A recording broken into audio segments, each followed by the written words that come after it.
Children, today we are going to study subject English, sound of double L and double S. ठीक है, sound word double L and double S. ठीक है, all A double L all, इसमें क्या sound word है?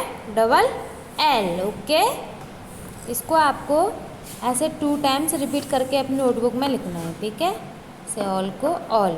ऐसे next है arch. Arch means गधा. A double S,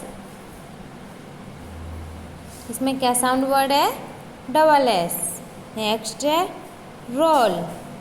are O double L roll, तो उसमें क्या साउंड वर्ड है चिल्ड्रन? Double L. क्या साउंड वर्ड है? Double L. R O double L roll. ऐसे ही ball. B A double L, B A double L ball, इसमें क्या साउंड वर्ड है? Double L.